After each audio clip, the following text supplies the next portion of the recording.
इस वक्त जो बड़ी खबर आ रही है, ईरानी हमले में कुर्दिस्तान 24 चैनल तबाह हुआ है। जवाब में अमेरिका हमला कर सकता है। इस वक्त की बड़ी खबर आपको बता दें, अमेरिकी ठिकानों पर दागी गई हैं 12 मिसाइलें। एएफपी मीडिया के हवाले से जो जानकारी आ रही है कि कुर्दिस्तान 24 चैनल खत्म हुआ है इस हमले में। तो ईरानी हमले में एक कुर्दिश चैनल तबाह हो गया है। संजीव मेरे सहयोगी जुड़े हुए हैं। संजीव, अब बताया जा रहा है कि 6 नहीं 12 मिसाइलें दागी गई हैं और एक कुर्दिश चैनल इसमें तबाह हुआ है। जाहिर है इसका मतलब ये है कि बहुत सोच समझकर हमला किया गया है। 12 मिसाइलें गलती से तो दागी जा नहीं सकती हैं। और देखिए कि उसमें कोलैटरल डैमेज जो हुआ है वो केवल कॉन्सुलेट के ऊपर नहीं हुआ, बल्कि वहां पर जो रिहायशी इलाके हैं, जो आम लोग हैं, उनके ऊपर भी हमला हुआ है। और उसी क्रम में देखिए ये टीवी चैनल की खबर सामने आई है जिसमें कि जो कुर्दिस्तान 24 चैनल है वो नुकसान में पहुंचा है। अब अभी तक किसी के मारे जाने की खबर नहीं आई है, लेकिन जो डैमेजेस हैं वो उनकी रिपोर्ट्स आती चली जा रही हैं। जाहिर है इसकी एक प्रतिक्रिया कुर्दिस्तान में होगी। कुर्दों का इलाका अमेरिकी और इजरायली कब्जे का इलाका माना जाता है, और अगर जवाबी कार्रवाई नहीं होती है तो कुर्दों पर हमला होगा। एक तरफ उनके खिलाफ सीरिया है, दूसरी तरफ उनके खिलाफ ईरान है, और तीसरी तरफ उनकी जमीन से जुड़ी हुई जमीन इराक की है। मतलब तो वही है कि इराक के वो हिस्से थे लेकिन अपने आप को अलग बताते हैं। तो इस जगह पर ऐसा लगता है कि 32 दांतों के बीच एक चीज की तरह कुर्दिस्तान का वो इलाका है, और अगर अमेरिकी उसको डिफेंड नहीं करते हैं इस हमले के बाद तो उस इलाके और उसके लोगों के लिए भी ये उचित नहीं होगा। तो ऐसा लगता है कि जवाबी कार्रवाई होगी ऐसे में जबकि सिविलियन आबादी को भी वहां पर नुकसान पहुंचा। बिल्कुल। और इरबिल में संजीव खबर आ रही है कि सायरन बजने शुरू हो गए हैं, यानी कि युद्ध की स्थिति के लिए नागरिकों को तैयार रहने के लिए प्रशासन ने अलर्ट कर दिया है। यहाँ देखिए इरबिल में अमूमन ये स्थिति बनी रहती है और वहाँ निशाना बनाया जाता रहता है। ईरानी वहाँ पर हमले बोलते हैं, ये एक मानसिकता तो है, लेकिन ये जो मल्टीपल मिसाइल अटैक है इसकी तैयारी जाहिर है कि कोई भी नहीं कर सकता है। और अब ऐसे में जबकि ये हमले हुए हैं तो एक अलार्म के तौर पर वहाँ पर साइलेंस का बजना और तैयार रहने के लिए कहना, ये सब अपने आप में बहुत महत्वपूर्ण है। बैलिस्टिक मिसाइल आकर के यूएस बेस में हिट करने की कोशिश करें और वहां अमेरिकी ठिकानों पर हिट करने की कोशिश करें, ये युद्ध की घोषणा की तरह है। और जाहिर है कि इसके बाद युद्ध होगा, इसकी तैयारी की जा रही है और इरबिल में इस वक्त यही स्थिति है। जी बिल्कुल। और इस वक्त दुनिया की नजर इस हमले पर है, क्योंकि अगर पूरे जियोपॉलिटिक्स को इस वक्त अगर हम आंकें, संजीव क्या लग रहा है आपको, 2 धड़ों में बंटती हुई दुनिया नजर आ रही है और तीसरे विश्व युद्ध के मुहाने पे दुनिया खड़ी है। देखिए यूक्रेन ने तो जाहिर है इस स्थिति को सामने ला ही दिया है। अब कल जैसे कि एक प्रेस कॉन्फ्रेंस में यूक्रेन के राष्ट्रपति ज़ेलेंस्की कह रहे थे कि वहां उतारे जा रहे हैं फौज जो कि मिडिल ईस्ट से आते हैं, वैसे फौजों को उतार दिया गया है यूक्रेन के खिलाफ। और उन्होंने आह्वान भी किया कि पश्चिम के देश हमें और ज्यादा मदद करें। तो मिडिल ईस्ट को किसी तरह से वॉर में लाया गया है रूस के द्वारा, और इसकी हरी झंडी दी है राष्ट्रपति पुतिन ने। तो आप ये समझिए कि मिडिल ईस्ट इस वक्त, जिस वक्त हम इरबिल की बात कर रहे हैं तो वो सीधे मिडिल ईस्ट की बात कर रहे हैं, पर मिडिल ईस्ट के लड़ाके यूक्रेन भी पहुंच गए हैं। क्योंकि ऐसी स्थिति का निर्माण हो रहा है जहां पर मिडिल ईस्ट में वो ताकतें जो कि रूस के साथ है वो रूस के साथ लड़ रही हैं, और मिडिल ईस्ट में वो ताकतें जो कि अमेरिका के साथ हैं वो अमेरिका के साथ खड़ी हैं, जैसे कुर्दों का इलाका। तो क्या ये एक तृतीय विश्व युद्ध की स्थिति बनती जा रही है जिसमें यूक्रेन वॉर जो है वो एक ट्रिगर के रूप में, एक स्टार्टिंग पॉइंट के रूप में सामने आया है।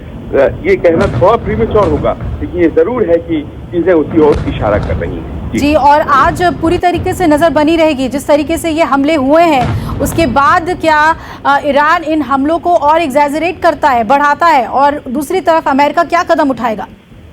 देखिए ये जो रॉकेट अटैक्स हैं ये आसानी से अमेरिकी भूल जाएंगे और वो अपनी मिलिट्री बेसिस को विड्रॉ कर लेंगे और वो पीछे हटने लग जाएंगे, या फिर जो यमन में है स्थिति वो नहीं रहेगी, या पैलेस्टाइन में जो रेजिस्टेंस है इजराइल का वो नहीं रहेगा। सब कुछ अमेरिकी पीछे हट जाएंगे, ऐसा तो नहीं है।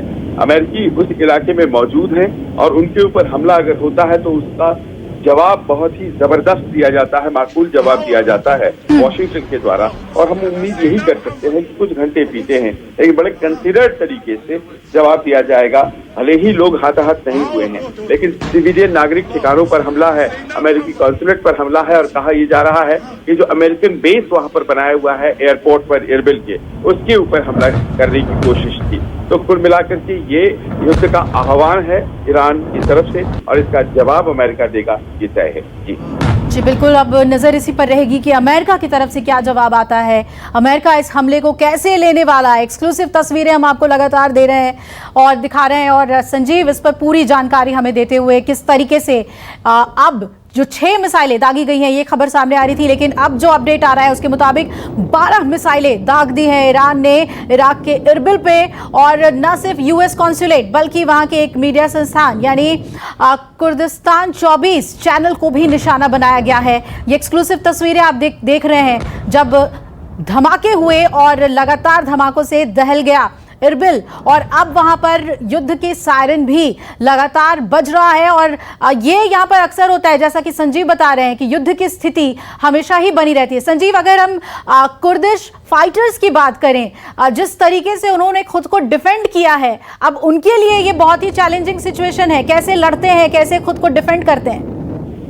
देखिए, कुर्दिस्तान खुद से बहुत मजबूत इलाका हो और वो टक्कर ले सकता है ईरान की, ऐसी स्थिति शायद नहीं है, लेकिन उनके पीछे अमेरिकी खड़े हैं। और अमेरिकी हमेशा से, जब आपको याद होगा गल्फ वॉर की शुरुआत हुई थी, खासतौर पर 2003 में सेकेंड गल्फ वॉर की, तो जो अमेरिकी सेनाएं घुसी थी वो दरअसल टर्की में उतरकर कुर्दिस्तान होते हुए वो बगदाद की तरफ बढ़ी थी। बीच में 2 शहर आते हैं, किरकुक और मोसुल, और उसके बाद अल ओजा वो जगह आता है जहां पर वो गांव था सद्दाम हुसैन का, और उसके बाद फिर बगदाद पहुंचते हैं। तो फिर ये पूरा जो इलाका है अमेरिकियों के कब्जे वाला इलाका बना। उसी वक्त बेस बनाया गया था कुर्दिस्तान में, टर्की में सेनाएं उतरी और टर्की के रास्ते से, टर्की आप जानते हैं नेटो का सदस्य है, तो वहां से सेनाएं कुर्दिस्तान में घुसी थी। तो कुर्दों के साथ अमेरिकी तो तब से खड़े हैं, दशकों बीत चुके हैं, और कुर्द जो हैं फाइटर्स वो अपने आप को इराक से अलग करना चाहते हैं। वो कहते हैं हम इराकी नहीं हैं, हम कुर्दिस्तान के हैं, और कुर्दिस्तान एक अलग अपने आप में अलग राष्ट्र है। वो लड़ाई अलग चल रही है और वो इराक के भीतर की लड़ाई है। लेकिन कुर्दिश गार्ड जो हैं वो ईरान से पंगा नहीं ले सकते हैं, वो उनकी उतनी क्षमता नहीं है, लेकिन अमेरिकी खड़े हैं। और अब तो देखिए अमेरिकियों पर भी हमला हो गया आज, और अमेरिकियों के ऊपर ये ईरानी हमला ये तय कर देता है कि कुर्दिस्तान की फौजें, अमेरिका की फौजें, ये सब मिलकर के कुर्दिस्तान की रक्षा करेंगी। और ऐसे में ये युद्ध अगर बढ़ता है तो ये अमेरिका बनाम ईरान युद्ध जो बहुत दिनों से कहीं न कहीं कहा जाता है कि अंडर करंट के तौर पर उस इलाके में चल ही रहा है, उसकी शुरुआत हो जाएगी। और ये अगर होता है तो बहुत भीषण होगा। पहले तो ये जानमाल की तबाही को लेकर, और दूसरा तेल के दामों को लेकर, क्योंकि स्काई रॉकेट कर जाएंगी, ऐसे ही बहुत ज्यादा खतरा है उनके बढ़ जाने का, बढ़ चुका है, लेकिन उसके बाद तो और भी ज्यादा मुश्किलें पेश आ सकती हैं। जी बिल्कुल। और जैसा कि आप संजीव बता रहे हैं कि तेल को लेकर भी मुश्किलें खड़ी हो सकती हैं। पहले ही यूक्रेन और रशियन युद्ध में जो दाम हैं वो वैश्विक स्तर पर इतने बढ़े हुए हैं। अब ये जो इलाका है, जो मिडिल ईस्ट अगर युद्ध में कूदता है तो कैसी स्थिति उत्पन्न हो सकती है संजीव? इस पर पूरी दुनिया की नजर रहेगी। देखिए, तेल जाहिर है सभी युद्धों को, सभी मित्रता को निर्धारित कर रहा है आज की तारीख में। और तेल के आसपास, तेल की सप्लाई के आसपास सारी लड़ाइयां हो रही हैं गल्फ वॉर के बाद, इसको हम बहुत बखूबी जानते हैं। आज की तारीख में उस क्षेत्र में जो मौजूदगी है अमेरिका की, वो तेल को लेकर के ही है। जिस जगह की हम बात कर रहे हैं, कुर्दों का इलाका, यहाँ तेल के कुएं हैं। बगल का शहर है जो कि इराकी कब्जे में है, वो किरकुक और मोसूल, ये तेल राजधानियां कहलाती हैं इराक की। तो ये पूरा इलाका तेल के आसपास ही अपने व्यापार भी करता है और अपने युद्ध भी करता है। और अमेरिका इस इलाके में मौजूद रह करके वहां से तेल निकाल करके अपनी अर्थव्यवस्था को मजबूत करता है, अपने तेल को बचाता है, और यहाँ के तेल से वो व्यापार भी करता है, लड़ाइयां भी लड़ता है।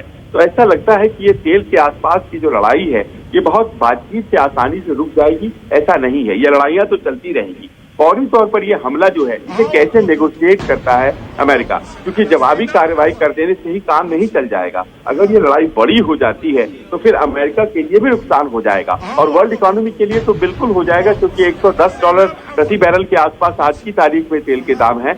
और जाहिर है कि ये लड़ाई अगर बढ़ती है तो फिर जो आपूर्ति है उसमें कमी आती है और जाहिर है कि फिर वो $110 से और ज्यादा बढ़ेगी और हम भारतीयों के लिए भी एक मुश्किलों का सबब होगा। जी बिल्कुल संजीव, बहुत बहुत शुक्रिया आपका विस्तार से जानकारी हमें देने के लिए इस स्थिति को लेकर। और हमारी लगातार नजर बनी हुई है, ईरान ने इराक के इरबिल में अटैक किया है और 12 मिसाइलें दागी हैं। इस पर और भी अपडेट आपको देंगे। फिलहाल एक ब्रेक के लिए यहाँ पर रुक रहे हैं, बने रहिएगा हमारे साथ। नमस्कार, मैं हूं मानक गुप्ता।